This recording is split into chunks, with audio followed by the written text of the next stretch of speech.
আমার প্রতি আমার আল্লাহর দয়াটাই বেশি। কি দরদ দিয়ে আল্লাহ পাক সূরা হাসরের মধ্যে বলছেন, সূরা হাসর। হাসরটাও তো ভয়ঙ্কর। হাসর আছে না সামনে? আসতে বলে আছে না নাই?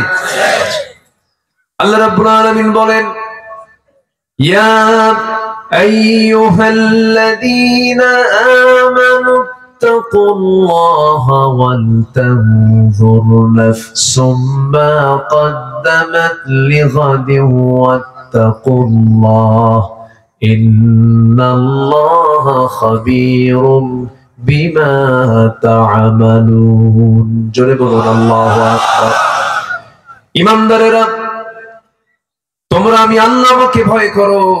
ওয়াল তানজুর নাফসুম মা قدمت لغد, এবং নিজের জন্য আগামীকালের জন্য কি জমা করেছো, কি পাঠাচ্ছ, কি আমলনামা পাঠাচ্ছ, এই দিকে একটু লক্ষ্য করো। কার কথা? একটু খেয়াল করো। খাওয়া দাওয়া ফুর্তি করো, দুনিয়াটা মস্ত বড়, এই নীতিতে চলো না। একটু লক্ষ্য করো আগামী দিনের জন্য কি জমা করতেছো। ওয়াত্তাকুল্লাহ, আমাকে ভয় করো। একই আয়াতের মধ্যে ভয় করার কথা আসছে একবার না দুবার? দুবার। আমাকে ভয় করো, আগামী দিনের জন্য কি আনতেছো তা লক্ষ্য করো, আমাকে ভয় করো।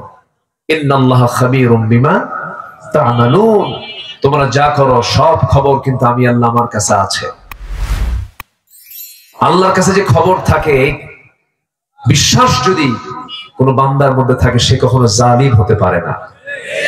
বিগত 16 বছর যারা ক্ষমতায় ছিলেন, তাদের এই আয়াতটা চোখে পড়ে নাই। যদি চোখে পড়তো, এই আচরণ আমরা জাতি হিসেবে পেতাম না। শাসক জনগণকে ভয় পাবে, সেটাই হচ্ছে আদর্শ শাসক। কিন্তু জনগণই ভয়ে ছিল 16 বছর, ঠিক কিনা বলেন? সাইয়েদনা আবু বকর রাদিয়াল্লাহু তাআলা আনহু প্রথম খলিফা। মোট খলিফা কয়জন বলেন তো? খলিফা রাশিদিন কয়জন? 4 জন। এর মধ্যে 1 নম্বর সাইয়েদনা আবু বকর। রাতের আধারে জনগণকে দেখার জন্য একা একা হাঁটতেছেন, কেউ নাই। তাদের কোনো ভয়ও ছিল না, কারণ তাদের মধ্যে কোনো দুর্নীতি ছিল না। প্রোটোকল মেইনটেইন করার জন্য আগেও কেউ নাই, পরেও কেউ নাই। তিনি একা একা জনগণকে দেখার জন্য বের হয়েছেন, তাও খালি পায়ে। কি পায়ে? খালি পায়ে। তাও সেই রাস্তা দিয়ে হাঁটতেছিলেন যে রাস্তা ছিল পাথরওয়ালা রাস্তা। খালি পায়ে হাঁটতে গেলে চরম ঝুঁকি হয়ে যায়, সেই পাথরওয়ালা রাস্তা দিয়ে তিনি হাঁটতেছিলেন। সাইয়েদনা ওমর ফারুক রাতের বেলা তাকে দেখে ফেলে বলছেন, আমিরুল মুমিনিন, এই গভীর রজনীতে, এই দুর্গম পাথরওয়ালা রাস্তায় আপনি একা একা খালি পায়ে হাঁটতেছেন, আপনার চামড়া ফেটে তো পাথরের সঙ্গে আঘাত লেগে রক্তাক্ত হয়ে যাবেন, আপনি অসুস্থ হয়ে পড়বেন, খালি পায়ে কেন হাঁটেন?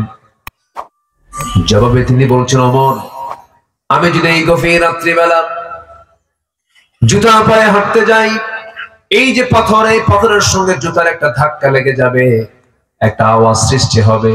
আর এই আওয়াজ যদি কোন ঘুমন্ত নাগরিকের কানে যদি চলে যায়, ঘুমের ব্যাঘাত হলে পরে কিয়ামতের দিন আমি আবু বকর আমাকে আসামির কান গড়ায় দাঁড়িয়ে জবাব দিতে হবে। কার ভয়?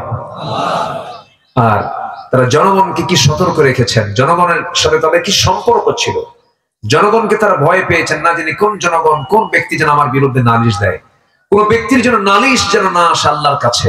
তারা সতর্ক থাকতেন, জনগণকে ভয় পেতেন। আর এই 16 বছর আমরা শাসককে ভয় পেয়েছি, শাসক নয় শোষকদেরকে ভয় পেয়েছি আমরা, শোষকদের। অনেক কিছু করেছে ওরা। বলবো কিছু কথা বলি? না রাগ করতেছেন আপনারা? হুজুর আপনি কোরআন থেকে কথা বলবেন, আবার এখানে ওরা আসে কেন? কোরআনে তো ফেরাউন আসছে, যে ওদের কোরআনে ফেরাউন আছে না, নমরুদ আছে না? কোরআনে নমরুদ আসে নাই? আবু লাহাবের নাম আসে নাই? কোরআন ধর্মীয় কিতাব, আবু লাহাব আসলো কেন? ফেরাউন আসলো কেন? হামান আসলো কেন?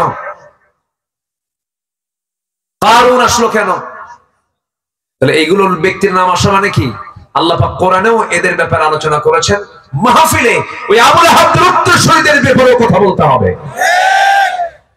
এটা কোরআনের স্টাইল। এটা কিসের স্টাইল বলে? কোরআনের স্টাইল। আল্লাহ গালি দিয়েছেন আবু লাহাবকে, গালি দেন নাই? না দোয়া করছেন, দোয়া করতে বলছেন। আবু লাহাবের জন্য কি গালি? তার জন্য ধ্বংসের কামনা কে করেছেন? আল্লাহ করেছেন। আল্লাহ রাব্বুল আলামিন বলেন, তাব্বাত ইয়াদা আবি লাহাব ওয়া তাব্বা মা আগনা আনহু মালুহু ওয়া মা কাসাব সায়াসলা নারান যাতা লাহাব ওয়া ইমরাআতুহু হাম্মালাতাল হাতাব ফি জিদিহা হাবলুম মিন মাসাদ। ধ্বংস হোক আবু লাহাবের এক হাত না দুই হাতই। আল্লাহ এক হাতও কর নাই, দুই হাত। ওর বউ শুদ্ধা, ওর বউ যেন বাদ না পড়ে, ওর বউ সহ ধ্বংস হয়ে যায়। আমাদেরকে বলে, হুজুর রাজনৈতিক কোনো বক্তব্য দিবেন না। 16 বছর পরও যদি এই কথাগুলো আপনারা আমাদেরকে বলেন, 16 বছরই বাদ দেয় না, এখন বাদ দেব? হ্যাঁ, যে মুসলিম হয়ে বলে কোরআনের সাথে রাজনীতির কোন সম্পর্ক নেই, তাকে নতুন করে ঈমান আনতে হবে। রাসূল রাজনীতি করেন নাই? আস্তে কয়, রাসূল রাজনীতি করেন নাই? তিনি কি রাষ্ট্রনায়ক ছিলেন না? তিনি কি জিহাদ করেন নাই? তিনি কি দাঁত ভাঙ্গেন নাই? কি ভাঙ্গেন নাই? তিনি কি দেশ ছাড়েন নাই? তিনি কি মায়ের খান নাই? তিনি কি দল করেন নাই? কার দল? তো উনি সব করলেন, আমাদের করতে হবে না? চোররা করবে? এ পর্যন্ত যত শাসক আসছে এবং গেছে, সবার হিস্টোরি এই জাতির সামনে কি নাই? আসতে বলবেন না, আছে না নাই? সবার সামনে হিস্টোরি আছে। সম্মানিত ভাইয়েরা, একটু মনোযোগ দিয়ে আমরা কথাগুলো শুনি। আমরা কোরআন শুনতে এসেছি। কোরআন কাকে গালি দিল, কাকে কি বললো, এটা নিয়ে যদি কেউ ঘষা মাজা করেন, ভাববো ওগুলো সব আবু লাহাবের উত্তরসূরি। কোরআনের কথা শুনে যদি কারো গায়ে জ্বালা পোড়া করে, ভাবতে হবে ওনার রক্তের মধ্যে সমস্যা আছে। এটা মাথায় রাখতে হবে। একটু মনোযোগ দিয়ে আমরা কথাগুলো শুনি। আল্লাহ কবুল করুন, জোরে বলি আমিন। রমজান মাস আসতেছে, আমরা মুত্তাকি হব, জোরে বলি ইনশাআল্লাহ। মুত্তাকি মানে আমরা ভয় করব কাকে? বেঁচে থাকবো সকল হারাম থেকে। কার ভয়ে? যে থাকে তার নাম মুত্তাকি। তার নাম কি? বেঁচে থাকবো সকল হারাম থেকে। কার ভয়ে? আর এই গুণ আছে যার, সে হলো মুত্তাকি। সে কি বলেন? মুত্তাকি। একটা দিন পেয়েছি তো, শর্ট করে সব অর্থগুলো আমি বলে যাচ্ছি। তাকওয়ার অনেক কম্প্রিহেন্সিভ লম্বা আলোচনা আছে। ওয়াকিয়ুম থেকে বেঁচে থাকা। ওয়াকিয়ুম অর্থাৎ যে বান্দা বেঁচে থাকে সকল হারাম থেকে। কার ভয়ে? আল্লাহ থেকে। এটাই হচ্ছে মুত্তাকি। এবং রোজা যে রাখবে, রোজার যদি সব হক আদায় হয়, সে তখন মুত্তাকির গুণে গুণান্বিত হয়ে যায়, জান্নাতে যাওয়ার উপযুক্ত হয়ে যায়। সম্মানিত ভাইয়েরা, আল্লাহ তাআলা একটি ঐতিহাসিক আয়াত দিয়েছেন, সবার মুখস্থ আছে, সবার ঠোঁটের আয়াত, সবার মুখের আয়াত। এটা আমার সঙ্গে ঠোঁট মিলিয়ে আকাশ বাতাস মুখরিত করে এটা আওয়াজ দিয়ে আমার সঙ্গে সবাই বলো। আল্লাহ রাব্বুল আলামিন বলেন, ইয়া আইয়ুহাল্লাযীনা আমানু কুতিবা আলাইকুমুস সিয়াম কামা কুতিবা আলাল্লাযীনা মিন ক্বাবলিকুম লাআল্লাকুম তাত্তাকুন আইয়ামান মা'দুদাত। ও বিলিভার্স, ঈমানের দাবি যারা করো, ও ঈমানদাররা, তোমাদের জন্য কুতিবা আলাইকুম, লিখিত আকারে পাশ করা হয়েছে তোমাদের জন্য। কুতিবা আই ফরিদা। এখানে কুতিবা শব্দ আল্লাহ পাক উল্লেখ করেছেন, ফরিদা বলেন নাই। আইন দু প্রকার, দলিল দু প্রকার। একটা দলিল হলো লিখিত দলিল, আরেকটা হলো মৌখিক দলিল। বলুন তো, মুখের দলিল মজবুত হয় না লিখিত দলিলটা মজবুত হয়? ধরেন একজন আরেকজনকে বললো, ভাই তোমার এটা মুখে দিয়ে দিলাম, দাম আছে? 3 দিন পরে বলবে যে দিলাম না, কিন্তু লিখে দিলাম। বলেন এটা কি? এটা বলেন, এটা কি ফেরানোর উপায় আছে? আবার না লেখা পর্যন্ত আবার লিখতে হবে, কিন্তু মুখটা হেরে যেতে পারে। আল্লাহ রাব্বুল আলামিন রমজান মাসে রোজাকে আল্লাহ রাব্বুল আলামিন লিখিত আকারে পাশ করেছেন। কাতাবা ইয়াকতুবু, কুতিবা মাজহুলের সিগা। আল্লাহ রাব্বুল আলামিন লিখিত আকারে তোমাদের জন্য সিয়ামকে ফরজ করে দিয়েছেন, যেমন করে ফরজ করেছিলেন আগের মানুষদের উপরে।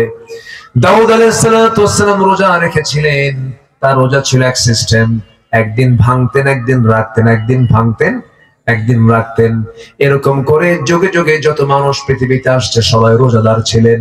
একজন মহিলাও রোজা রেখেছিলেন, তার নামটা কোরআনে উল্লেখ আছে, যার একটা সন্তান আল্লাহ পাক দান করেছিলেন স্বামী ছাড়া সন্তান। ইন্না মাসালা ঈসা কামাসালি আদম। আমার বন্ধুগণ, যিনি এখনো মারা যান নাই, সে আল্লাহর গোলামটা আসমানে আছেন, আবার তিনি দুনিয়াতে আসবেন। যে মহিলার গর্ভ থেকে তিনি জন্ম নিয়েছেন সেই মহিলার নামটা কি? এত সুন্দর জবাব দিলেন। পিরোজপুর তো পাশেই তো, আল্লামা সাইদির এলাকা তো এটা। আপনারা যখন কথা বলেন না, তখন ওনার কথার কিছু ফ্লেভার পাওয়া যায়। আলহামদুলিল্লাহ বলেন, জোরে বলি আলহামদুলিল্লাহ। কি সম্পদ আমরা হারাইছি। আল্লাহ, তিনি তো পিরোজপুরে শুয়ে আছেন, জানেন তো আপনারা নাকি? গেছেন না? জি, আল্লাহ আল্লাহ। কত বড় জুলুম শাহী, কত বড় জালিম ছিল আমাদের মাথার উপরে। ওনার সঙ্গে আমার শেষ দেখা হলো 2010 সালের 26শে জুন। উনি 30শে জুন গ্রেফতার হলেন, 26শে জুন ওনার সঙ্গে আমার দেখা। দিয়ে না ফ্যান, দিয়ে ফ্যান অফ, ডিস্টার্ব অফ করে দেন। তো 26শে জুন আমি ওনাকে দেখলাম। সেদিন উনি সিঁড়িতে উঠতে পারেন না, অসুস্থ মানুষ। সেই সময় তার বয়স প্রায় 73-74 হবে। বলুন তো, 73-74 বয়সের মানুষ কি সুস্থ থাকে? ওই বয়সে একটা মানুষকে ধরে একটানা 2 মাস রিমান্ডে নেওয়া হলো। তাকে চেয়ারে বসায়া টর্চার করা হলো, ঘুমাতে দেয়নি 3 দিন 3 রাত। এমনকি হিন্দু পুলিশ দিয়ে তার গালে থাপড়ানো হয়েছে। এগুলো ভিতরের কথা। এরপরে ওনাকে মারার জন্য বহু কৌশল করা হয়েছে। ফাঁসি রায় দিলে কি হবে, এগুলো তো আর সাক্ষী টাক্ষী লাগে না, বোঝেন না? অটো রায়, সব তো এগুলোই হয়েছে। ফাঁসি দিলে কি হবে, কি হতে পারে, সাহস পায় নাই। শেষ পর্যন্ত তাকে যাবজ্জীবন কারাদণ্ডই দিল। আমরাও ধৈর্য ধরে আছি। উনি তাও বেঁচে আছেন, তো উনি থাকুক, তার জন্য আমরা দোয়া করেছি। এটাও তাদের সহ্য হয়নি। 2023 সালের 13ই আগস্ট কাশিমপুর কারাগার থেকে চিকিৎসার নাম করে একটা সুস্থ মানুষ জেলখানায় আছে, থাকুক। জুলুমের তো একটা মাত্রা আছে। তো সেই সুস্থ মানুষকে বলা হলো, আপনি চলেন, আপনার চিকিৎসা লাগবে। উনি বলেন, আমি তো অসুস্থ, আমি তো সুস্থই আছি, আমি কেন যাব? জোর করে তাকে সেখান থেকে ধরে চিকিৎসার নাম করে হসপিটালে ভর্তি করে একটা সুস্থ মানুষ জেলখানায় ঢুকেছেন। কেঁদে না হেসে? দেখেন নাই, দেখেন নাই? উনি কি কেঁদেছেন না হেসেছেন? হার্ট রোগী কখনো হাসে না। ওনার যে কারণটা বলা হয়েছে, ওই ধরনের রোগীর মুখে কখনো হাসি থাকার কথা না। উনি একটা মুচকে হাসি দিয়েছেন, কথা বলেছেন। সেই সুস্থ জলজান্ত একজন মানুষকে হসপিটাল থেকে লাশ করে বের করে আনা হয়েছে, মানে কমপ্লিটলি তাকে বিষ প্রয়োগ করে, পয়জনিং করে হত্যা করা হয়েছে। পিরোজপুরের পার্শ্ববর্তী অঞ্চল মোরেলগঞ্জ, এই প্রত্যন্ত অঞ্চল থেকে আপনার এলাকার সন্তান হিসাবে তার পক্ষে দ্ব্যর্থহীন ভাষায় জানাতে চাই, আল্লামা সাঈদীর খুনের সাথে যারাই জড়িত, সকল খুনের বিচার হওয়ার আগে আল্লামা সাঈদীর এই কিংবদন্তি আল্লামা সাঈদীর খুনের বিচার সবার আগে অনিবার্য দাবি। এই মতের পক্ষে রাজি আছেন কারা কারা?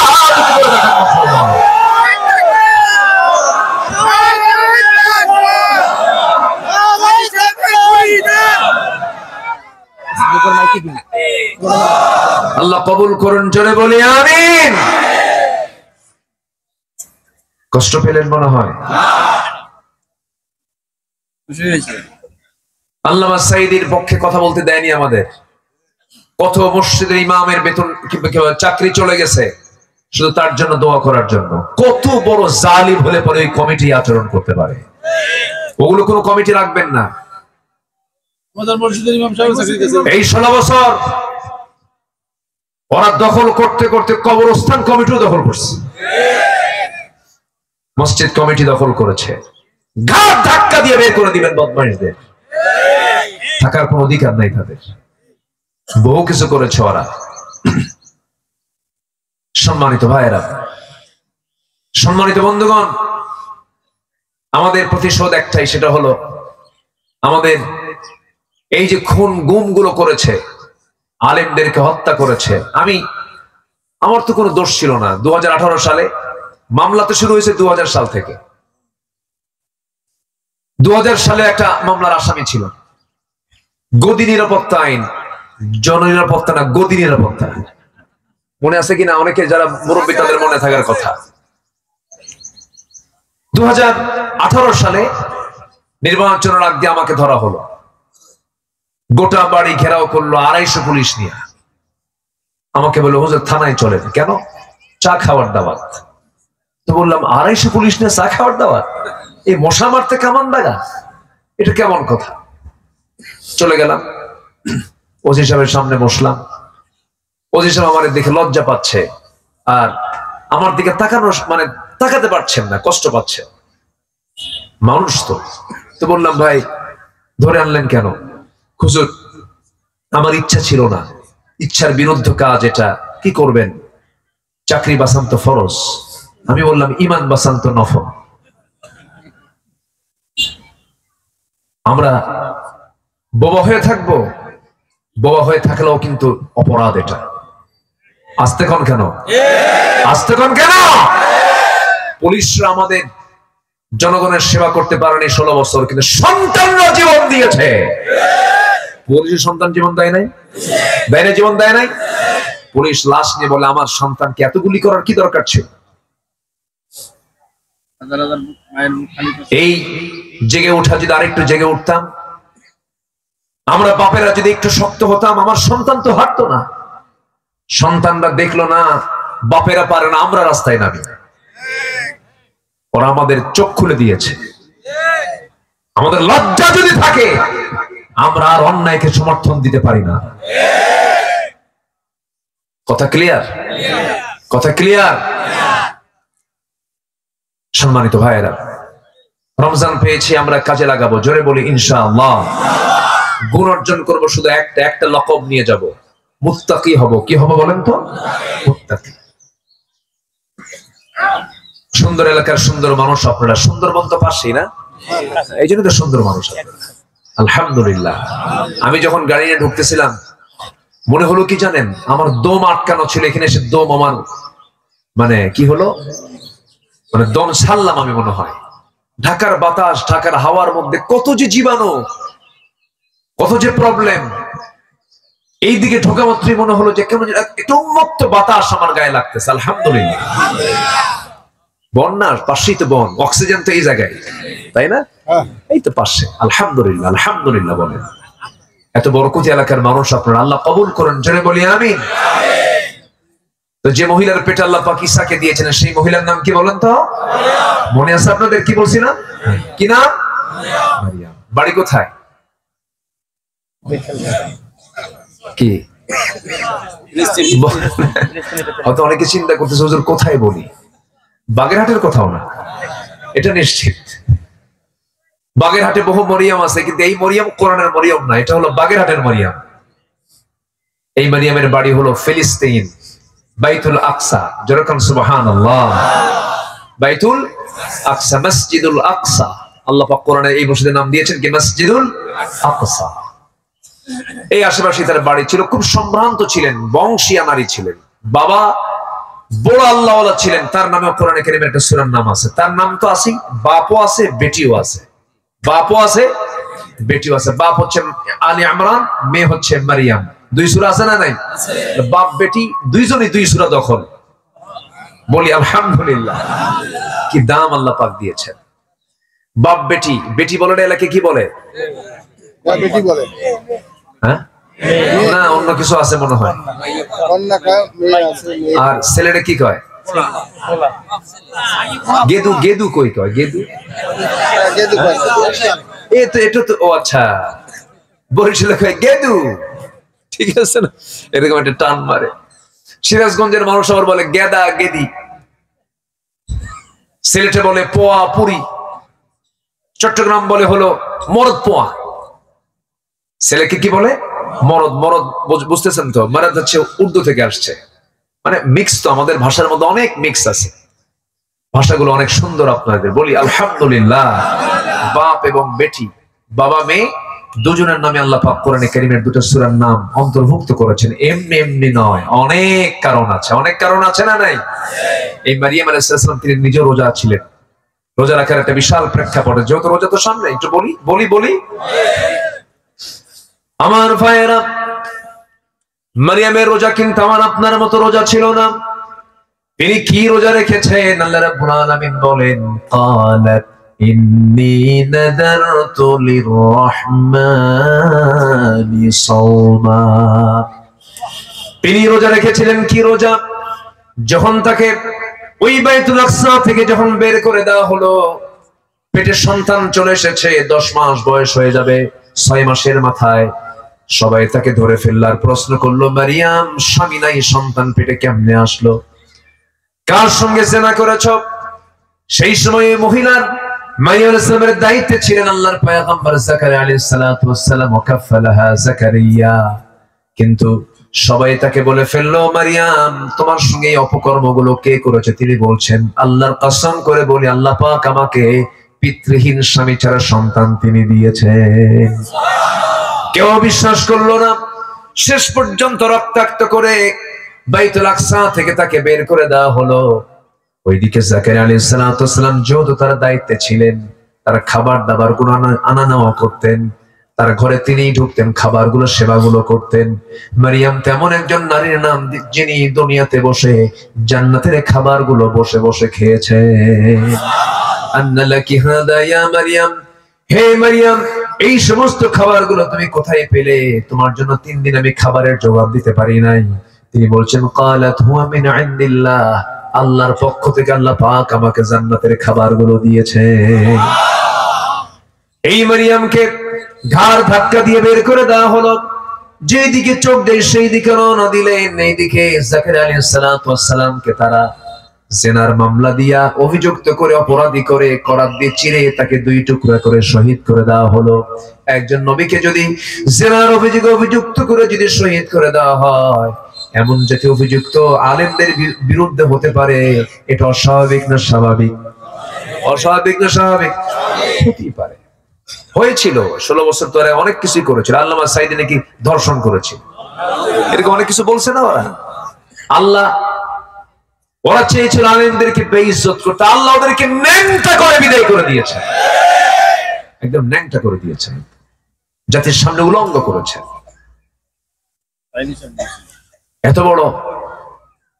এত বড় দাপুটে নেতা, দেশের টপ লিস্টেড একজন ধনী, 1 নম্বর ধনী, মাথার চুল থেকে পা পর্যন্ত সবই সাদা, কাপড় চোপড়, দাড়ি, চুল সব সাদা। মনে হয় আকাশ থেকে এখনই ফেরেশতা জিবরাইল নামবে। এই দরবেশ পালাতে চাইলো, পারল না। শেষ পর্যন্ত সে তার নিজের চিহ্নকে, আমাকে যেন না চিনে, মুখের দাড়িও কাটলো, মাথার চুল কালো বানালো, গেঞ্জি পরলো, লুঙ্গি পরলো, ভুল করে আবার নৌকায় চললে। ভুল করে আবার কোথায় চড়ছে? নৌকায় চড়ছে। নৌকার ভিড়ে নাই। কোস্টগার্ড আইনমন্ত্রীকে ধরে বলে, স্যার আপনি কি চিকিৎসা চলেন, থানায় চলেন। আমি আমাকে ধরতে আসছে? হ্যাঁ, আমি একে আসছি নাকি এই জায়গায়? আমি তো জামাতের সাথে আসছি। কে? ওই যে দেখো, লোকটার মাথা তো চুল কালো, লুঙ্গি পরা। কে লোকটা? কে মাঝি না কে? ভালো করে দেখো, ওটা ভান ধরে আছে, ওটাই দরবেশ। এই হচ্ছে অবস্থা। কালকে কি ছিল, আজকে তাদের অবস্থা কি? ইতিহাস থেকে শিক্ষা নিন। জুলুম করা যাবে না। জুলুম আল্লাহ পাক সহ্য করতে পারেন না। সম্মানিত ভাইয়েরা, মারিয়াম আলাইহিস সালাতু ওয়াস সালাম বিতাড়িত হয়ে গেলেন, জাকারিয়া আলাইহিস সালাতু ওয়াস সালাম শহীদ হয়ে গেলেন। 10 মাস পরে পেটে বাচ্চা ডেলিভারি হয়ে গেল। এখন আল্লাহ বলছেন, মারিয়াম তুমি এখানে থাকবা না, তুমি এখন মানুষের মাঝে যাও। তিনি বলেন, আমি কেমনে যাব? এই বাচ্চা তো গালি শুনবে, আমি এতদিন একা গালি শুনেছি, এখন বাচ্চা সহ গালি শুনবে। যারও সন্তান বলে অভিহিত করবে, অনেক কিছু করবে, কেন যা বলে বলুক। তোমাকে যখন কেউ প্রশ্ন করবে সন্তান সম্পর্কে, তখন তুমি কোনো কথা বলবে না, তুমি বলো আমি রোজা আছি। আমি কি আছি? এখন বলেন তো, রোজা কি আজকে? সেই সময় তুমি বলবে কি? قالت إني نذرت للرحمن صوما, তুমি বলবে আমি রোজাদার। যদি তোমরা কোনো কথা বলতে চাও আমার সন্তানের সাথে কথা বলো, সকল প্রশ্নের জবাব আমার দেওয়ার দরকার নেই, আমার সন্তান দিয়ে দেবে। জোরে বলি সুবহানাল্লাহ। এখন বলুন তো, মারিয়ামের রোজা ছিল না খাওয়া না না কথা বলা? বলেন, না খাওয়া না না কথা বলা। আর আমরা কিসের রোজা পালন করি? না খাওয়া। রোজা কি শুধু না খাওয়া না, না কথা বলা? না কথা বলাও কিন্তু রোজা। ইন্নী সাইম, আমি রোজা আছি, আমি কোনো বাজে কথা বলবো না। যেটা বলবো কি প্রয়োজনীয় কথা বলবো। রোজাদার অপ্রয়োজনীয় কোনো কথা বলবে, রোজাদার বাজে কোনো কথা বলবে তো রোজার বাইরে বলা যাবে। হ্যাঁ, যাবে না, রোজার বাইরে বলা যাবে না। এক অফিসারের কাছে ঘুষ নিয়ে আসছে, রোজার মাস, ফাইল যাচ্ছে না, ফাইল নড়ে না।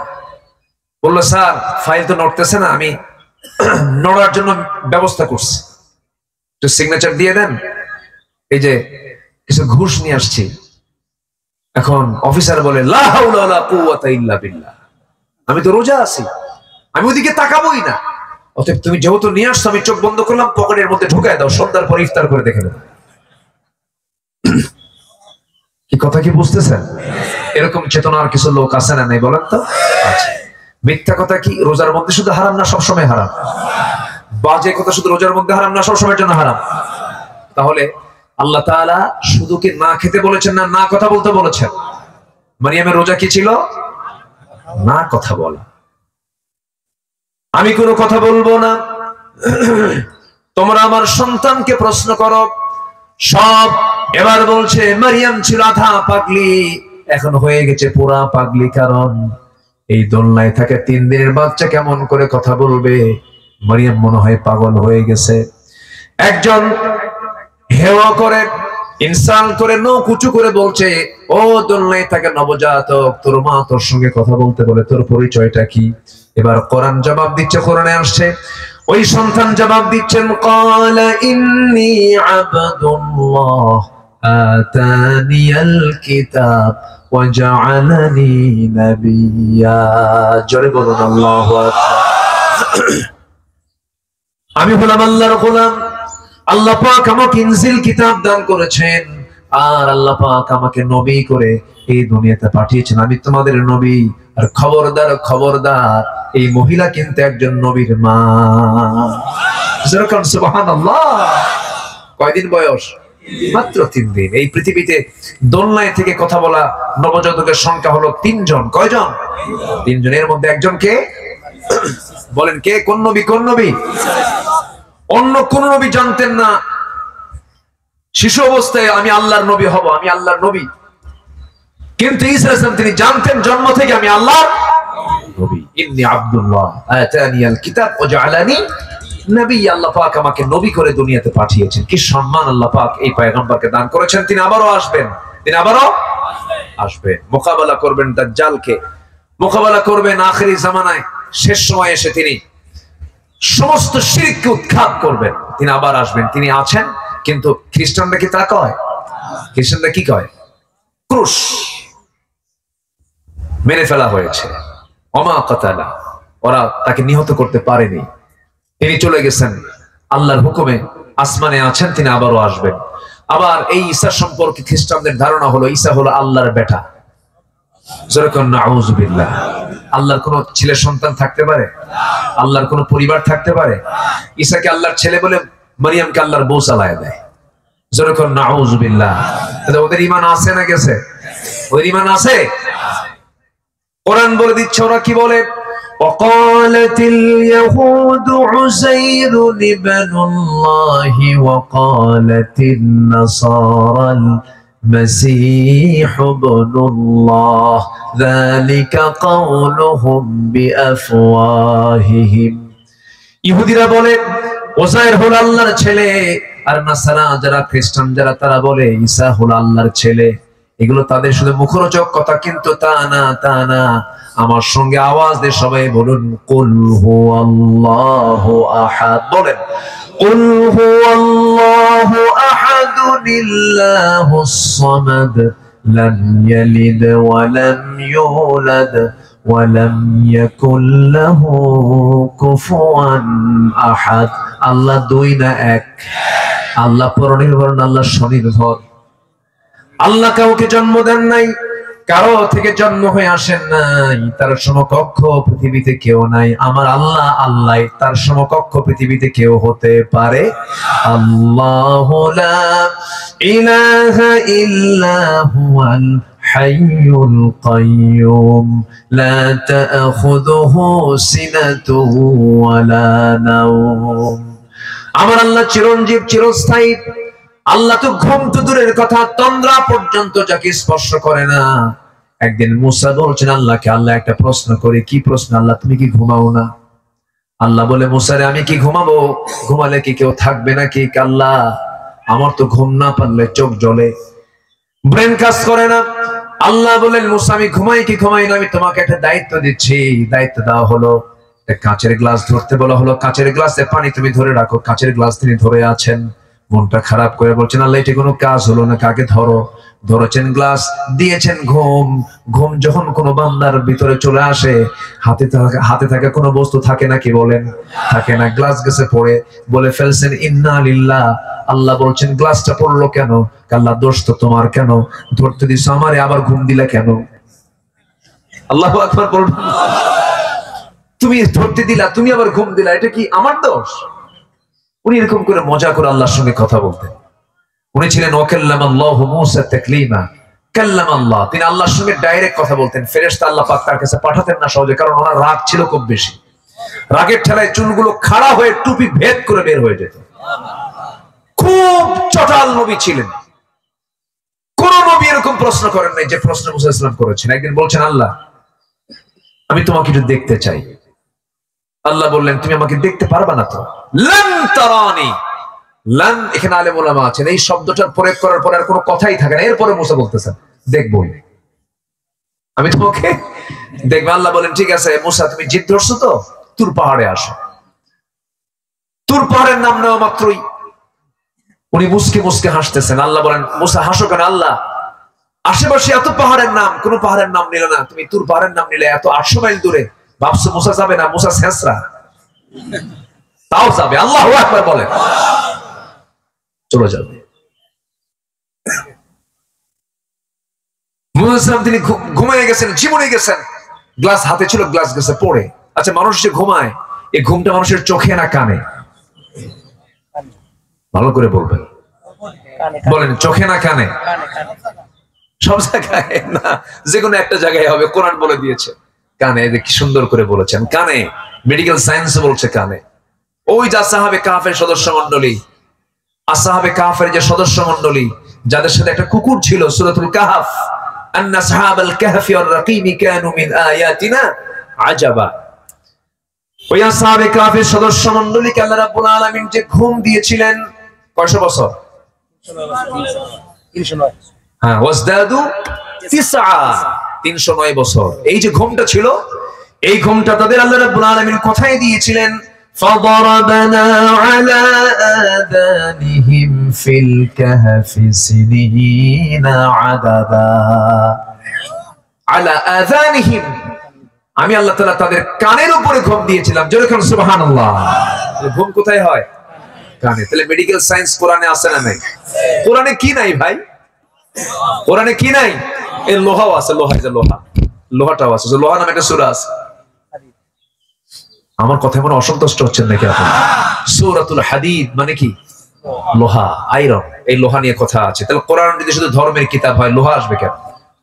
লোহা তো আসে নামাজ রোজা আসার কথা, লোহা আসলো কেন? আবার এটা এমন তথ্য দিচ্ছেন আল্লাহ তাআলা যে তথ্য বর্তমান বিজ্ঞান বলছে এটা কেমনে সম্ভব 1400 বছর আগে একটা মানুষের বলা এটা।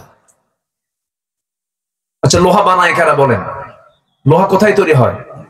আমার দেশে লোহা কোথায় তৈরি হয়? হ্যাঁ, আমাদের লোহা প্রসেস হয়, বিএসআরএম, কেএসআরএম, ভূমিকম্পকে প্রোটেক্ট করবে বিএসআরএম, কেএসআরএম না, হ্যাঁ, শক্ত মজবুত এরকম বলে। কিন্তু পৃথিবীর কিয়ামত পর্যন্ত পৃথিবীর একটা মানুষের সম্ভব নয় একটা সুই বানাবে, সুই বানানোর মতো লোহা পৃথিবীর কোন মানুষ বানাতে উৎপাদন করতে পারবে না। লোহাটা আল্লাহ পাক পৃথিবীর কোথাও খনিজে রাখেন নাই, আল্লাহ পাক লোহাটা নাজিল করেছেন আসমান থেকে। জোরে কোন সুবহানাল্লাহ। কোথা থেকে নাজিল করেছেন? আসমান থেকে। সায়েন্স বলতেছে যে লোহা উৎপাদন করতে যে তাপমাত্রা লাগবে সে তাপমাত্রা সূর্যেরও নাই। সূর্যের তাপমাত্রা হচ্ছে ভিতরের তাপমাত্রা, আভ্যন্তরীণ যে তাপমাত্রা, এটার তাপমাত্রা হলো 15 মিলিয়ন ডিগ্রি সেলসিয়াস। 15 লাখ না, কিন্তু 15 মিলিয়ন ডিগ্রি সেলসিয়াস। আল্লাহু আকবার বলেন।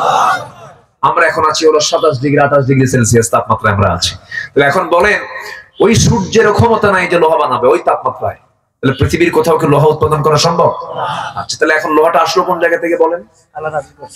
আল্লাহ নাজিল করেছেন। বিজ্ঞান বলতেছে মহাশূন্যের মাঝে কোন সুপারনোভার বিস্ফোরণ হয়েছে, কোন একটা গ্যালাক্সির ভিতরে কোন একটা কিছু একটা বিস্ফোরণ ঘটে, সেখান থেকে লোহা পৃথিবীর বুকে এসেছে। আল্লাহ পাক 1000 বছর আগে বলছেন ওয়া আনজালনাল হাদিদ ফীহি বা'সুন শাদীদুন ওয়া মানাফি'ু লিন-নাস। আল্লাহু আকবার। আমি আল্লাহ লোহা আকাশ থেকে নাজিল করেছি। নাজিল মানে কি? ওয়া আনজালনা মানে কি? নাজিল হওয়া মানে কি? নিচ থেকে উপরে ওঠা না উপর থেকে নিচে নামা? উপর থেকে নিচে নামা। কোরআন কার কিতাব? বলেন কার কিতাব? এই কোরআন আইন যাদের পছন্দ হয় না তোমরা মুনাফিক, তোমরা মুনাফিক। আসতে কবে না ওরা কি, ওরা কি সব আইন দেখে শেষ, সব শাসন দেখে শেষ। আগামী শাসন আমরা দেখতে চাই, নামাজের শাসন, কোরআনের শাসন। রাজি আছেন কারা কারা? হাত উঁচু করে দেখান মুসলমান।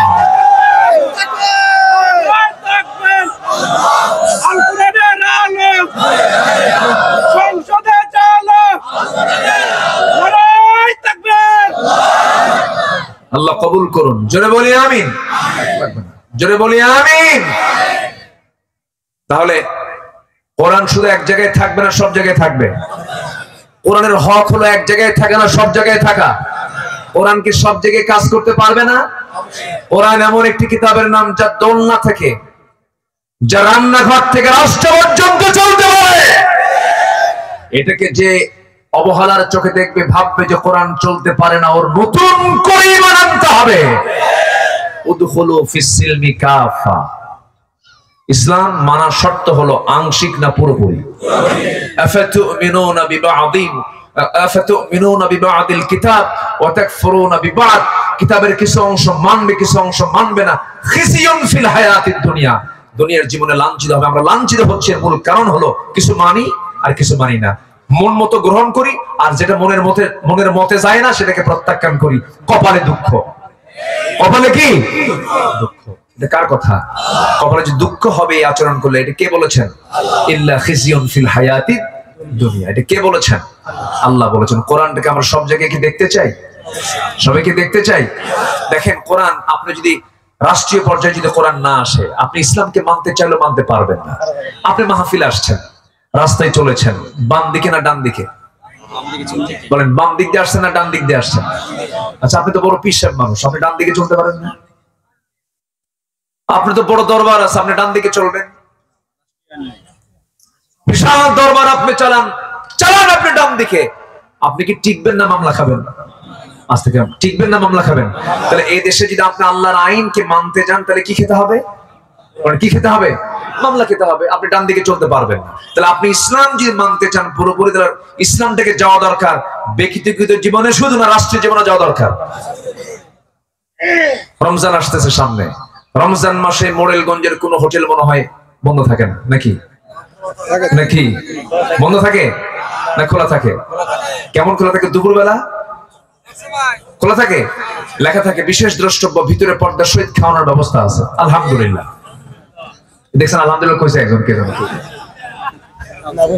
যখন। তাহলে আমরা কি করলাম বলেন, আমাদের কি অর্জন হলো? সাহাবীরা অনলি রোজা রেখেছেন 16টা, তারা মুত্তাকি হয়ে গেছেন, সুবহানাল্লাহ বলেন। আর আমাদের মুত্তাকি হওয়ার জন্য 30 বার 40 বার রোজার মাস আসছে, এ পর্যন্ত বিড়ি খাওয়া বাদ দেই নাই। এ জাতি ভাত বেশি খায় না বিড়ি বেশি খায়? হ্যাঁ, বিড়ি খায় বেশি। হাই রে, বিড়ির টান মারে, সারাদিন ভালোই থাকে, সেহরি খায়, ফজর পরে, জোহর পরে, আসর পরে, মাগরিব পরে, ইফতার টিফতার কইরাই বুড়িকে ফাঁকি দিয়ে বুড়া বের হয়। বুড়িতে বলে, বুড়ি তুই থাক, আমি একটু আসি। চৌমোহনী ত্রিমোহনী চৌরাস্তার মোড়ে দোকানদারের সামনে আশেপাশে দেখে হাজি সাহেব মানুষ তো অজ করে আসছে, আবার এদিক সেদিক দেখে ভিতরে ঢুকে এক কোনায় বসে বলে, বিড়ি দে। একটা টান দিয়ে একটা বিড়ি খায়, বলে সারাদিন খাই নাই, কাজা সহ আদায় করে আরো দুটো দে। আসে না নাই? আমরা কি মুত্তাকি হতে পারলাম বলেন? আমরা এখনো মুত্তাকি হতে পারি নাই। তাকওয়ার চূড়ান্ত লেভেলে চলে গেছেন সাহাবীরা। মাত্র 16 রোজা রেখেছেন, জীবনের প্রথমবার রোজা ফরজ হলো দ্বিতীয় হিজরিতে যখন রোজা ফরজ হয়ে গেল, ফরজ রোজা হওয়ার সঙ্গে সঙ্গে হুকুমটা পালন করছেন সাহাবীরা। 16 রোজা রেখেছেন, মাত্র 16 রোজার মাথায় আল্লাহর পক্ষ থেকে অর্ডার চলে আসলো, জিহাদের ডাক এসেছে। আবু জেহেল, উতবা, শাইবা, মুগীরা, ওয়ালিদ, কাট্টা কাফেররা সব সেই যুদ্ধে শামিল হয়ে গেছে। রেড সির পাশে দিয়া, লোহিত সাগরের পাশে দিয়ে ঘেঁষে তারা রওনা দিয়ে 350 মাইল অতিক্রম করে তারা বদর প্রান্তর পর্যন্ত যখন চলে আসছে, নবীর কানে সংবাদ চলে গেছে, রাসূল তো না খাওয়া, সাহাবীরা না খাওয়া, কারো বউ নাই, কারো ছেলে নাই, মেয়ে নাই, ব্যবসা নেই, বাণিজ্য নাই, ঘর বাড়ি ছেড়ে দুই একটা সামান নিয়ে তারা মক্কা থেকে মদিনায় কেবল হিজরত করে বসেছেন। এমন সময় যুদ্ধের ডাক আসলো, কোনো টাকা পয়সাও নাই কারো কাছে। আমার নবীজি এই চিত্র যখন তিনি দেখতে পেলেন, সাহাবায়ে কেরামকে লক্ষ্য করে বললেন, সাহাবীরা, আমি আজকে তোমাদেরকে এমন একটা কথা বলবো, এমন একটা ডাক দেব, যে ডাকটা যেই ডাকে সাড়া দিলে পরে আকাশ এবং জমিন বরাবর প্রশস্ত জান্নাত আল্লাহ পাক তোমাদেরকে দান করবেন। এই কথা বলার সঙ্গে সঙ্গে সাহাবীরা বলছেন, ইয়া রাসূলুল্লাহ, কি বলবেন হুজুর, আপনি আমাদেরকে বলুন। তোমরা কি জানো এই মদিনার ইহুদিরা, এই মদিনার বনু কুরাইজা, বনু নসিররা কুরাইশদের সঙ্গে যোগসাজশ করে পেঁচ লাগায় দিয়ে তারা যুদ্ধটাকে আগায় দিয়েছে। কুরাইশরা অলরেডি বদর প্রান্তরে এসে তারা শেল্টার নিয়েছে, যে কোনো মুহূর্তে মদিনা অ্যাটাক করতে পারে। তোমরা কি চাও দিন এখানে নিভে যাক? না, দিন প্রতিষ্ঠা হোক। তোমরা কি চাও নাকি? হ্যাঁ। জান দিয়ে, মাল দিয়ে কারা কারা আমার পথে আসবে? সঙ্গে সঙ্গে তারা হাত উঁচু করে, লাব্বাইক ইয়া রাসূলুল্লাহ, আমরা প্রস্তুতি নিয়ে ফেলেছি, আমরা রোজাও রাখবো, আমরা জিহাদও করব। রোজাও ফরজ, জিহাদও ফরজ। রাসূল বললেন, না রে না, আল্লাহ তাআলা রোজা ফরজ করেছেন ভালো কথা, কিন্তু আল্লাহ পাক আবার ইন শব্দ বলেছেন, ইন কুনতুম মারদা আও আলা সাফারিন, যদি তোমরা সফরে থাকো অথবা যদি অসুস্থ হয়ে যাও, রোজা রাখার কোনো প্রয়োজন নাই, পরে এটার সংখ্যাটা পূরণ করে নিও। এটার সংখ্যা পরে পূরণ করলে হবে। সাহাবীরা রোজা ভেঙে ফেলে দাও, কেউ ভাঙে না। রাসূল নিজে আগে রোজা ভাঙলেন, সাহাবায়ে কেরাম রোজা ভাঙলেন। এখন প্রশ্ন করব আপনাকে, বলুন তো কোন ইবাদতের জন্য আল্লাহ পাক রোজা ভাঙার নির্দেশ দিয়েছেন? বলেন বলেন বলেন বলেন, কি? দুটেই তো ফরজ, কিন্তু আল্লাহ পাক এক ফরজকে বাস্তবায়ন করার জন্য আরেক ফরজ ভাঙতে বললেন। তাহলে বলুন, জিহাদের তো কোনো গুরুত্ব নাই? আস্তে জিহাদের গুরুত্ব নাই। যারা জিহাদকে গুরুত্বের চোখে দেখে না, ওর মরার ভয় হয়েছে। ওর ভিতরে কিসের ভয় আছে বলেন? মরার ভয়। যারা মুনাফিক, তারা জিহাদকে নিয়ে ওদের অ্যালার্জি, বলে কিসের জিহাদ এখন, মানে ও মরবে না, বুঝেন নাই? ওর মরার শখ নাই। কষ্ট দিচ্ছি মনে হয় আপনাদের? যত রক্ত লাগে দেব, প্রয়োজনে লোক পাঠাবো, আমি যাব না। এরকম টাইপের লোকটা আমার দেশে নাই মনে হয়। আছে কিনা বলেন? আছে। উহুদ যুদ্ধের দিন নবীর সাথে নামাজ পড়েছে মুনাফিকরা, নবীর সাথে, নবীর বর্ষণে চোখের পানি ফেলে কেঁদেছে। নবীর সাহাবীর মতো ওরাও নবীর পিছে পিছে ঘুরেছে। নবীর রাসূলের মুসাল্লার সোজা বরাবর নামাজ পড়েছে মুনাফিক, চোখের পানি ফেলে ফেলে কেঁদেছে। যুদ্ধের দিন রাসূল তাদেরকে চিনতে পেরেছেন, এরা আসলে নামাজি ছিল কিন্তু মুজাহিদ ছিল না, এরা মুনাফিক ছিল। এজন্য মুনাফিক চেনার জায়গা নামাজ, রোজা, হজ, যাকাত না জিহাদ, এটা মাথায় রাখতে হবে। তাহলে রমজান মাস কি শুধু রোজার মাস না জিহাদের মাস? রমজান মাস কি শুধু জিহাদের মাস না শহীদের মাস? রমজান মাস শুধু রোজার মাস না বিজয়ের মাস? এই ওয়াজ তো আমাদের করতে দেয় না। হুজুর জিহাদ ছাড়া ওয়াজ করবেন, শুধু আকাশ নিয়ে কবেন আর কবর নিয়ে কবেন, দুনিয়া আমরা দেখে নেব। এগুলো করেছে ওরা। আমরা সুযোগ পেয়েছি, একটা সময় পেয়েছি, এটাকে কাজে লাগাবো। যতক্ষণ না কোরআন জায়গা মতো নাই গেছে, আমাদের সংগ্রাম চলবে ইনশাআল্লাহ। জোরে বলে ইনশাআল্লাহ। আমরা সবাইকে নিয়ে চলতে চাই। আমরা আলিয়া বুঝি না, কওমি বুঝি না, গোল টুপি বুঝি না, জালি টুপি বুঝি না, জুব্বা বুঝি না, পাঞ্জাবি বুঝি না। আমরা বুঝি লা ইলাহা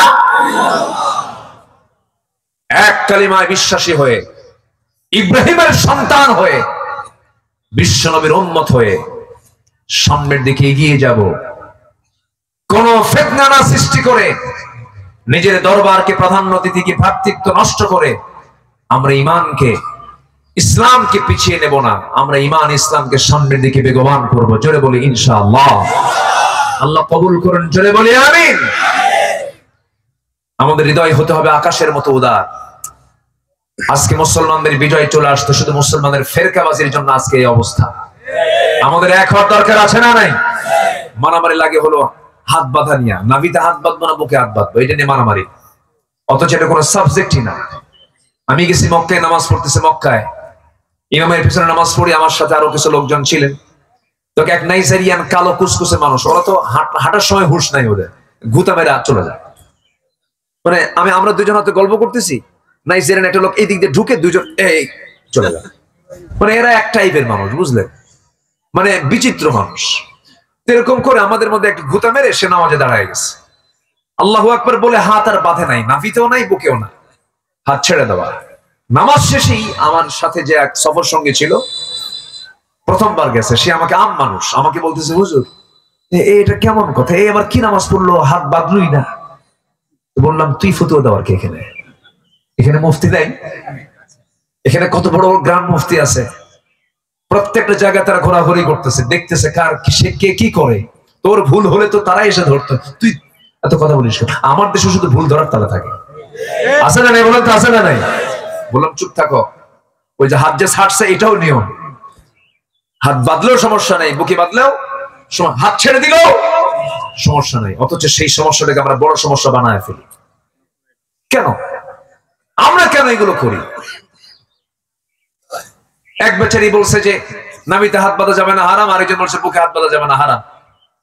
এক সলিমুদ্দিন এখন নামাজে দাঁড়ায় ভাবতেছে হাত বাঁধি কোথায়, নাভি তো হারাম, বুকে আল্লাহু আকবার, কপালে কোথায় নিয়ে গেছে। ফতুয়ার ঠেলায় যদি হাত কপালে যায়, সেই ফতুয়াবাজি করার দরকার আছে? ঐক্য নষ্ট হবে এমন ফতুয়াবাজি আপনি কেন করবেন? আপনি ইনডোরের বিষয়গুলো ইনডোরে বসেন, আলেম ওলামা কিনে ভিতরে বসেন। ইন্নামাল মুমিনুনা ইখওয়া ফাসলিহু বাইনা আখওয়াইকুম, এটা আল্লাহর কালাম, আর আল্লাহর কালাম, আল্লাহর কথা সূরা হুজুরাত, ইন্নামাল মুমিনুনা ইখওয়া ফাসলিহু, ইসলাহ করো, ঠিকঠাক করে নাও, গন্ডগোল করো না, ভ্রাতৃত্ব তৈরি করো, নচেত ইহুদি খ্রিস্টান তোমাদের মাথার উপরে চাপিয়ে বসবে। মুসলমান আজকে চুপচাপ, ঐক্যের প্ল্যাটফর্মে নেই। আমরা ঐক্যের প্ল্যাটফর্ম দেখতে চাই। জোরে বলি ইনশাআল্লাহ। আরো জোরে বলি ইনশাআল্লাহ। কষ্ট দিচ্ছি আপনাদের? সমস্যা, অসুবিধা? এক বেচারি খুব রাগী মানুষ, বাড়ির মুরব্বী, তো প্যান্ট কিনে আনছে, প্যান্ট বানায় নিয়ে আসছে টেইলার্স থেকে, প্যান্টটা হাঁটুর নিচে যায়, কি বলে গিরার নিচে চলে যায়, গিরার নিচে তো পড়া যাবে না। তো বলে গেছে, বউকে বলে গেছে, বউ শোনো, ওইটু 2 ইঞ্চি খাটো করো, নামাজ তো হয় না। তো এটা আবার শুনছে হলো মেয়ে এবং ছেলে বউ দুজন শুনছে। মোট শুনলো কয়জন? 3 জন, বউ, ছেলে বউ আর মেয়ে, মোট কয়জন শুনছে? 3 জন। তো বউ আগে একবার কাটছে 2 ইঞ্চি, এটা রেখে দিছে। তো বউমা ভাবলো আমার আব্বার যে শ্বশুরের যে রাগ, আমার শাশুড়ি যে কি করলো, সে আবার আরো 2 ইঞ্চি কাটছে। কথা বোঝেন? আচ্ছা, তো 2 ইঞ্চি কাটার পর এখন 2 বার কাটা হয়ে গেছে। মেয়ে ভাবতেছে আম্মা যে কি করলো, আর ভাবির তো হুঁশই নেই, সে আবার কেসে নিয়ে আরো 2 ইঞ্চি কাটছে। কাটার কথা 2 ইঞ্চি হয়ে গেছে কয় ইঞ্চি? 6 ইঞ্চি। এখন বাড়িতে আসার পরে বউকে বলছে, বউ তোমার পাজামা কাটছো, ঠিকঠাক করছো? হ্যাঁ ঠিকঠাক করছি। দেন। তো পাজামা পরতে নিয়ে দেখে ফুল প্যান্টও না, হাফ প্যান্টও না, হয়ে আছে কোয়ার্টার প্যান্ট। কি কথা কি বুঝতেছে? তো বেশি কাটাকাটি করলে ওটা অনুপযুক্ত হয়ে যায়। এত ফেতনার দিকে আমরা যাব না, আমরা ভ্রাতৃত্ব চাই, ঠিক কিনা? এত কাটাকাটিতে যাই না আমরা, আমরা একটু ভ্রাতৃত্বে আসি। আল্লাহ কবুল করুন, জোরে বলি আমিন। তাহলে রমজান মাস কি শুধু রোজার মাস না বদরের মাস? রমজান মাস শুধু কি বদরের মাস না জিহাদের মাস? সব বরকত কোন মাস? আমরা এটাকে কাজে লাগাবো, জোরে বলি ইনশাআল্লাহ। আমার নবীজি বলেন, কারা কারা আছো চলো যুদ্ধে যাই। সাহাবীরা কিন্তু কেউ বলেননি হুজুর রোজা আছি, বলেননি।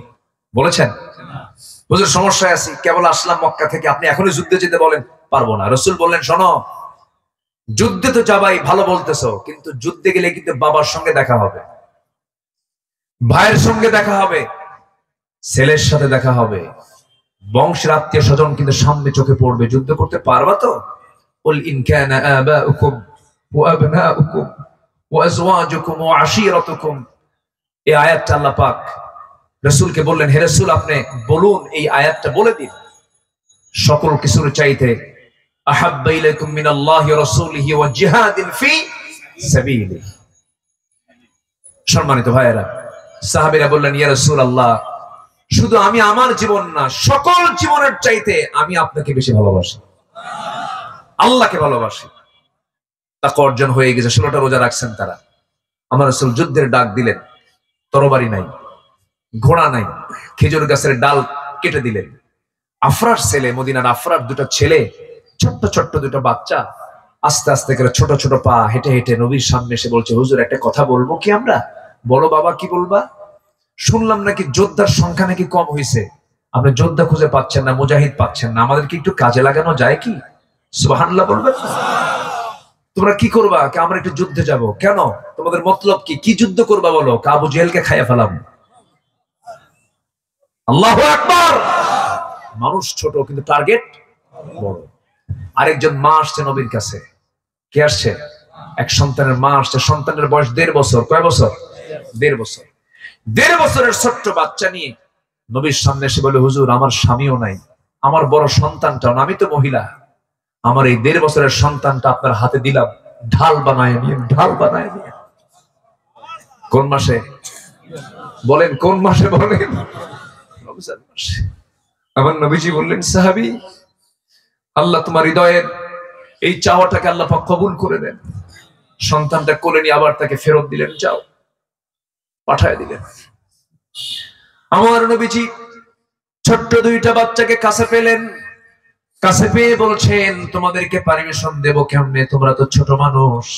বড়জন বলে, হুজুর অন্তত আপনি আমাকে পারমিশন দেন, আমাকে ফেরত দিবেন না, আমি ওর চাইতে শক্তিশালী, ওর চাইতে বয়সে বড়। ছোটজন বলে, হুজুর ও যদি পারমিশন পায় আমাকে বাদ দিবেন না, কারণ ও লম্বায় বড় হতে পারে কিন্তু গায়ের শক্তি আমার বেশি। আমার নবীজি খুশি হয়ে গেলেন, দুজনকে পারমিশন দিয়ে দিলেন। যুদ্ধে 2 জনে রওনা দিয়েছে, 313 জন মিল হয়ে গেল। 313 জন সাহাবী কিনা আমার রাসূল যখন বদর প্রান্তরে যখন পৌঁছে গেছেন, বালুর জায়গা, আল্লাহ পাক আমাকে বহুবার সেখানে নিয়েছেন। সেই বদর প্রান্তরে বালুর পাহাড় আছে, বালুর পাহাড়ের পাশে যখন সাহাবীরা দাঁড়ায় গেছেন, হাঁটু পর্যন্ত পা গেড়ে গেছে, হাঁটতে পারে না। সাহাবীরা বলছে, হুজুর এমনি খাই নাই 16 দিন, শরীরটা দুর্বল, আমরা যুদ্ধে আসছি, এসেও যদি কদমটা যদি মজবুত করে না হাঁটতে পারি, এটা আল্লাহর কাছে আপনি সাহায্য চান। আমার নবী আল্লাহর দরবারে দোয়া চাইলেন, আকাশের দিকে হাত দুটো উঁচু করলেন, আকাশে ঘন মেঘ জমা হলো। এক চূড়ান্ত পর্যায়ে এক সময় দোয়া কবুল হয়ে গেছে। খন্ড মেঘ, কালো খন্ড মেঘ এসে নবীজির মাথায়, সাহাবে কেরামদের মাথায় এসে যখন সোজাসুজি হয়ে গেল, মুষলধারে বৃষ্টি হলো। বালুতে যখন বৃষ্টি নামে, বালুর উপরে যখন পানি পড়ে, বালুটা নরম হয় না, শক্ত হয়। শক্ত হয়ে গেল, সাহাবীদের গোসল হয়ে গেল, সতেজ হৃদয় হয়ে গেল, যুদ্ধের ডাক চলে এলো, যুদ্ধ শুরু হয়ে গেছে। আমার বন্ধুগণ, ছোট্ট 2টা বাচ্চা সবার কাতারে, সামনের কাতারে ঠিক মাঝখানে দাঁড়ায়া, 2 জন ভাই মাঝখানে একজন সাহাবীকে দাঁড় করায় রেখে তারা দাঁড়ায় আছেন। এই ছোট্ট 2টা বাচ্চা ওই সাহাবীকে লক্ষ্য করে বলছে, চাচা ইবনে মাসউদ, আবু জেহেল কোথায়? সুবহানাল্লাহ বলবেন না? কোন মাসের কথা এগুলো বলেন, কোন মাসের কথা? কারো জীবনে 30 বছর 40 বছর রমজান চলে গেল, আজ পর্যন্ত বাতিল চিনতে পারলাম না, আজ পর্যন্ত হকের পক্ষ থেকে বাতিলের বিরুদ্ধে মোকাবেলা করতে পারলাম না। 11 বছরের 13 বছরের ছোট্ট বাচ্চা চিনে ফেলছে তার শত্রুকে। এই ছোট্ট দুইটা বাচ্চার কথা শুনে ইবনে মাসউদ বলছেন, তোমরা কি করবে বলো? আমরা কারো বিরুদ্ধে যুদ্ধ করতে আসি নাই, শুধু আবু জেহেলকে মারতে আসছি। কেন? আমরা শুনেছি আবু জেহেল নাকি রাসূলকে খুব কষ্ট দিত, রাসূলকে নাকি মারতো, রাসূলকে নাকি থাপ্পড় দিত, রাসূলকে নাকি ঘাড় ধাক্কা দিয়ে মক্কা থেকে বের করে দিয়েছে, এই জন্য আমরা তাকে মারতে চাই। ছোট্ট মানুষ সোজা কথা বলে দিয়েছে। ইবনে মাসউদ বলেন, ওই যে ঘোড়ার পিঠে বসে আছে ওটাই হলো কাফিরদের লিডার, কুরাইশদের লিডার। বলতে দেরি, যেতে দেরি হলো না, সিংহের মতো গর্জন দিয়া বাজ পাখির মতো উড়ন্ত হয়ে দৌড় মেরে চলে গেছে। দুই দিকে দুইজন পজিশন নিয়ে তরবারি নিয়ে দাঁড়ায় গেছে, কেউ টের পায় না, সবার তো বগলের নিচে, টের পায় নাই, খেয়াল করে নাই। আল্লাহু আকবার বলে সজোরে দুই ভাই ওই যে একসাথে আঘাত করেছে আবু জেহেলের দুই পায়ে, আবু জেহেল ধরাশয়ী হয়ে ওই জমিনে পড়ে গেছে, আর কোমর সোজা করে আবু জেহেল আর কোনোদিন দাঁড়াতে পারে নাই। জোরে বলেন আল্লাহু আকবার। বড় ভাইকে পিছন থেকে কাফেররা অ্যাটাক করে ফেলেছে, এক আঘাতে তার ডান হাতটা চামড়ার সঙ্গে ঝুলতে থাকলো, ঝনঝন করে তরবারি পড়ে গেল। বড় ভাই মুআজ বাম হাতে তরবারি তুলে নিলেন, যুদ্ধ চালাতে থাকলেন, কিন্তু ডান হাতটা ঝুলন্ত হাতটা সে বাম হাতে ধাক্কা খায়, বারবার ডিস্টার্ব হচ্ছে মনে করে ঝুলন্ত চামড়ার সঙ্গে ঝুলে থাকে হাতটাকে বাম পায়ের নিচে রেখে এত জোরে টান মারলেন, হাত ছিটকে পড়ে গেল। বাম হাতে যুদ্ধ চালালেন, বাম হাত চালাতে নিয়ে বাম হাতেও কেটে ফেলে দিয়েছে, দুই হাত পড়ে গেল, গর্দানে আঘাত করলো, গর্দানটাও ছিটকে পড়ে গেল। বড় ভাই মুআজ দুনিয়া থেকে বিদায় নিয়ে গোটা বিশ্ববাসীকে জানায় দিলেন, রমজান মাসে আল্লাহর দ্বীন কায়েম করার জন্য বুকের তাজা রক্ত রোজার মাসে এমন করে উজাড় করে দিতে হয়। জোরে কোন সুবহানাল্লাহ, আরো জোরে কোন সুবহানাল্লাহ। আমার বন্ধুগণ, যুদ্ধ থেমে যাচ্ছিল, মুসলমানদের বিজয় হয়ে গেছে, 70 জন কাফের দুনিয়া থেকে বিদায় নিয়েছে। এইদিকে 14 জন সাহাবী শাহাদাত বরণ করেছেন। উবাইদার মন খারাপ, উবাইদ ইবনে জাররাহ কান্দে। সাহাবীরা বলেন, হুজুর উবাইদা কাঁদতেছে, কান্নার কারণ হলো উবাইদের বাপ আজকে যুদ্ধে মারা গেছে। রাসূল বলছেন, আমার প্রিয় সাহাবী, উবাইদের বাপকে তোমরা কে মেরেছো? ঠিক করো নাই। একজন বলতেছে, হুজুর আমরা উবাইদার বাপকে আমরা মারি না, উবাইদা নিজেই মেরেছে। আমার নবীজি বললেন, উবাইদা এইদিকে আসো। বুকের সঙ্গে জড়িয়ে ধরে বলছেন, উবাইদা আজকে তুমি সন্তান হয়ে বাপকে মেরে ফেলেছো, হত্যা করেছো শত্রু মনে করে। আল্লাহর 8টা জান্নাত তোমার জন্য অপেক্ষা করতেছে। জোরে বলি সুবহানাল্লাহ, আরো জোরে বলি সুবহানাল্লাহ। আমার ভাইয়েরা, রমজানের চেতনা লালন করতে হবে। রমজান মানে হলো বিজয়ের চেতনা, রমজান মানে হলো জিহাদের চেতনা, রমজান মানে হলো দ্বীন প্রতিষ্ঠার চেতনা। দিন যদি বিজয়ী হয়ে যায়, রোজার দাবি কি বেহায়াপনা? রোজার দাবি কি সুদের কারবার? রোজার দাবি কি হোটেল খোলা রাখা? রোজার দাবি কি মদের দোকান খোলা রাখা? সব তো চলতেছে, রোজার দাবি তো পূরণ হচ্ছে না। আসুন দিন প্রতিষ্ঠার মধ্য দিয়ে প্রকৃত রোজার মাসের পরিবেশ আমরা তৈরি করি। আল্লাহ কবুল করুন, জোরে বলি আমিন, আরো জোরে আমিন।